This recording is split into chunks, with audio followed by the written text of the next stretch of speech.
ये कि करणी सेना ने गलत किया है, तो क्या करणी सेना को देश निकाला दे दिया जाए? नहीं, करणी सेना को देश निकाला दे दिया जाए। और मैं कहता हूं, अगर इस तरह से ऑब्जेक्शन कर रहे हैं, कोई ट्विटर पे कर रहा है, कोई राजनीतिक मंच पे कर रहा है, तो फिर आइए मैं इनके साथ बैठता हूं और मैं भी चलता हूं, क्योंकि मैं राजस्थानी सिनेमा से जुड़ा हुआ हूं। और कहूं तो पद्मावती का इतिहास कहीं मैंने सुना है, पढ़ा तो मैंने नहीं है। कहते हैं कि खिलजी ने कहा कि पद्मावती जी की शक्ल दिखा दो, आईनों में दिखा दो। सिर्फ आईने में भी शक्ल नहीं दिखाई, तब तो फिल्म बनाने की बात है। सच्चाई में तो कुछ भी नहीं दिखाने देंगे हम राजस्थान के। ठीक है, मैं एक फिल्म अभिनेता हूं, मैं जो मुझे भी हो सकता है लालच हो कि संजय लीला बंसाली मुझे लेके रणवीर सिंह की तरह फिल्म बनाए, लेकिन ऐसा कुछ नहीं है। पर एक सवाल मेरा सबसे बड़ा खड़ा करने का आज भंवर जी, सिर्फ इसी मुद्दे के लिए आया हूं कि एक सवाल मैं खड़ा करने आया हूं कि मेरा सिनेमा जो राजस्थान का था, जो इतिहास को जानता है और इतिहास को चलचित्रों के माध्यम से दोबारा से लिख सकता है, उन लोगों के साथ, उनके सिनेमा के साथ करणी सेना या बजरंग सेना या जितने भी संगठन हैं, और खास तौर से आवेशित कांग्रेसी और प्रभावित भाजपा, क्यों नहीं सामाजिक मुद्दे की तरह, सरकार के नियमों की तरह हमारे सिनेमा को प्रमोट करें?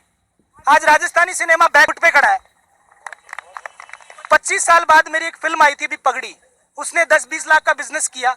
सिर्फ एक मीडिया को छोड़ के किसी ने फिल्म देखने की जरूरत भी नहीं दिखाई। क्यों?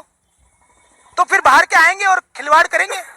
ट्विटर पे तो आपने देखा ही होगा। जी बिल्कुल, बड़ा मुद्दा है। बाहर के लोग आएंगे, इस तरह का खिलवाड़ होगा। अगर हम ही हमारी संस्कृति की पहचान भूल जाएंगे, हमारे सिनेमा को भूल जाएंगे, राजस्थानी सिनेमा का हम संरक्षण और संवर्धन नहीं करेंगे, तो इस तरह के मामले सामने आते रहेंगे। ये राजस्थान के सिनेमा जगत के एक अभिनेता का कहना है। मेरा अगला सवाल है लोकेश कुमार जी से, जो उनके ठीक बगल में बैठे हुए हैं।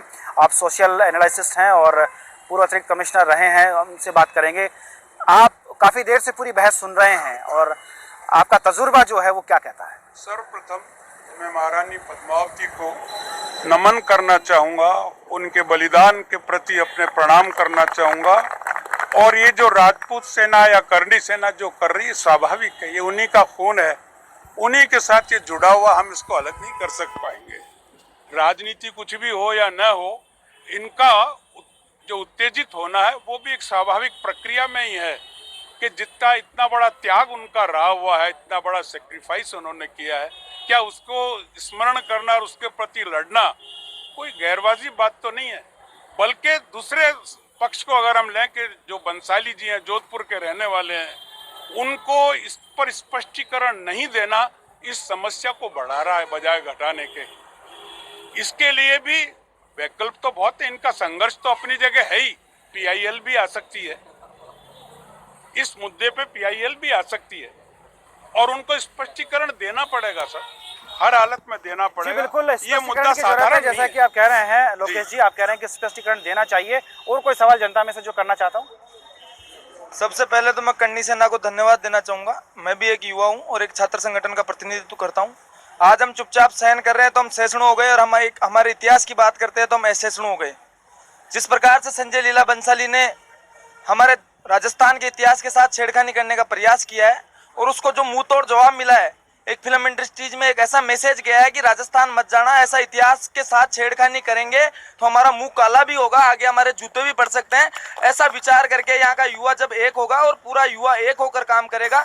हम बात करते हैं प्रोसेस की, पहले चिट्ठियाँ भी लिखी गई, पहले बातें भी हुई। कल जोधपुर में जेएनयू की प्रोफेसर आती है निविदा मेनन, और वो बोलती है कि राम नहीं थे, वो बोलती है कि कश्मीर भारत का हिस्सा नहीं है।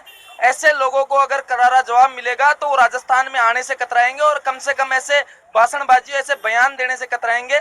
हम सब लोगों को एकजुट होकर मिलकर काम करना पड़ेगा, हमारे इतिहास को बचाना पड़ेगा, हमारे इतिहास के लिए हमें सोचना पड़ेगा।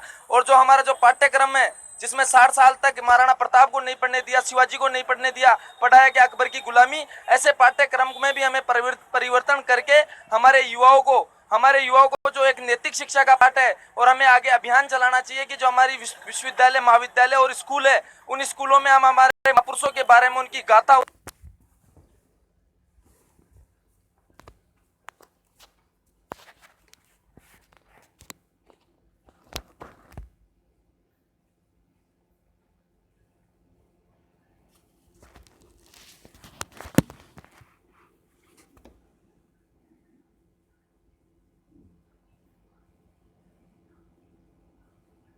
उनके गौरव गुणगान के बारे में हम उनको बताएं और पूरे राजस्थान का इतिहास जो इसे देश में अलग से हमारे को गर्व से चलने का मौका देता है। हम कहीं पे भी जाते हैं, कोई भी सम्मेलन में जाते हैं तो वहाँ जहाँ महाराणा प्रताप के नारे हम लगाते हैं, ऐसे इतिहास के बारे में हमें विचार करना पड़ेगा और सब युवाओं को एकजुट होकर ऐसा संदेश देने की आवश्यकता जी है। बिल्कुल, संस्कृति की सुरक्षा के लिए संस्कृति की रक्षा की भी जरूरत है, ये कहना है। और कोई सवाल इधर से? यदि अभिव्यक्ति की आज़ादी नहीं होती तो अनेक इन्वेंशंस, डिस्कवरीज तथा देश का विकास नहीं होता। अभिव्यक्ति की आज़ादी भारतीय संविधान ने प्रत्येक भारतीय नागरिक को उपलब्ध कराई है। हर व्यक्ति इसका अपना अपना रूप लेता है और इसको अपने अपने तरीके से क्रियान्वित करता है।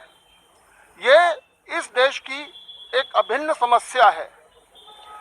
जब भी अभिव्यक्ति की आज़ादी के विरुद्ध प्रश्न चिन्ह उठते हैं तो उसका मूल कारण है कि किसी न किसी की भावना को हतोत्साहित होना पड़ा है। इसी कारण से ये प्रश्न समाज में उठाए गए हैं। परंतु प्रत्येक टाइम एक ही बात होती है, जो भी व्यक्ति संपन्न होता है, निर्णायक होता है, वो कहता है सबूत लाइए, सबूत लाइए। किसी भी व्यक्ति ने ये नहीं पूछा कि सेंसर बोर्ड की क्या जिम्मेवारी थी। सेंसर बोर्ड की एक नियुक्ति होती है, उसमें अनेक पदाधिकारी होते हैं, बहुत सारे लेवल 13, 14, 15, 16 में बड़ी बड़ी तनख्वाहें लेते हैं। क्या वे अपने कार्य के प्रति जिम्मेवार नहीं है? जी बिल्कुल, सेंसर जिम्मेदार नहीं है, जो कमेटियां हैं वो जिम्मेदार नहीं है, ये इनका कहना है। आपको रोकूंगा मैं यहाँ पे। इधर से कोई सवाल, आप कुछ बोलना चाह रहे हैं? 36 कौमें में दोस्त हैं, हर धर्म में मेरे दोस्त हैं। यहाँ पूरे भारत में काफ़ी राज्यों में मेरे दोस्त हैं। करनी सेना ने जो काम किया है उसके बाद में सब लोगों ने मुझे बधाई संदेश दिया है, मेरे यूट्यूब चैनल पे बधाई संदेश दिया है कि आपने किया, बहुत अच्छा किया, और उसको इतना ही करके क्यों छोड़ दिया। बॉलीवुड वाले, उनसे पूछना चाहता हूँ कि पूरा देश हमें बधाई संदेश क्यों दे रहा है, सिवाय बॉलीवुड वालों को ही प्रॉब्लम क्यों आ रही है? क्या इतिहास उनका नहीं है? बॉलीवुड में भी अमिताभ बच्चन ने समर्थन किया है। अमिताभ बच्चन जी ने समर्थन किया है, क्या इतिहास बंसाली साहब का नहीं है? क्या बॉलीवुड का इतिहास नहीं है? ये इतिहास हम सबका है, हमें उसी हिसाब से काम करना चाहिए और उसी लाइन पे चलना चाहिए, वरना इतिहास बिगाड़ोगे तो करनी सेना नहीं, ये पूरा हिंदुस्तान का कोई ना कोई हिंदू आपकी एस्तेजी कर देगा। चलिए, मैं अब चलूंगा सीधे निर्माता निर्देशक जो रहे हैं विष्णु पारीक जी, उनसे हम बात करेंगे। विष्णु जी, आप कुछ कहना चाह रहे हैं? मैं जनमंच के माध्यम